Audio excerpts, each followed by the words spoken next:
ஆதிசங்கரருக்கு DP நோய் இருக்கும்போது, அவரு திருச்செந்தூர் முருகப்பெருமான் மேல இந்த சுப்பிரமணிய பஜகங்கிற பாடல் ஸ்லோகத்த இயற்றி தான் அவருக்கு அது நிவாரணம் கிடைச்சுச்சு. இன்னைக்கும் அந்த டிபி பேஷண்ட் நெறைய பேர் சுப்பிரமணிய புஜங்கம் பாடி ட்ரீட்மெண்ட்டும் எடுக்குறாங்க.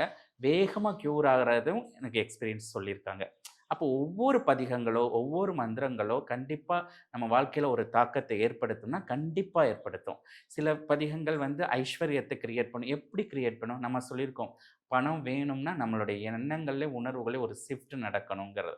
அப்ப அந்த மந்திரங்கள் சொல்லும்போது, அவங்க அந்த ஏழ்மையா சிந்திக்கிற குணத்திலிருந்து, ரொம்ப செல்வ செழிப்பா சிந்திக்கிற சிந்தனை ஆட்டோமேட்டிக்கா கிரியேட் ஆகும்.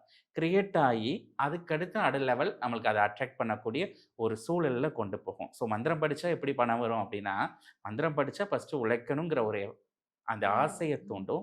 அப்புறம் அந்த உழைக்கக்கூடிய ஒரு சூழல பார்க்க வைக்கும். அப்புறம் அவங்க எஃபெக்ட் போட வைக்கும். அவங்களுடைய சிந்தனைகள்ல ரொம்ப பாசிட்டிவா இருக்கும். இருக்கும்போது ரிசல்ட் வரும். வெறும் மந்திரம் படிச்சு ரிசல்ட் வரும்லாம் கிடையாது. மந்திரம் படிச்சா அது அதோட ஃப்ரீக்வென்சிக்குள்ள அழகா கொண்டு போயிரும். ஸோ இது எல்லாருக்கும் நடந்திருக்கு. மிராக்கிள் மாரிலாம் அற்புதங்கள் மந்திரங்கள்ல நடந்திருக்கு.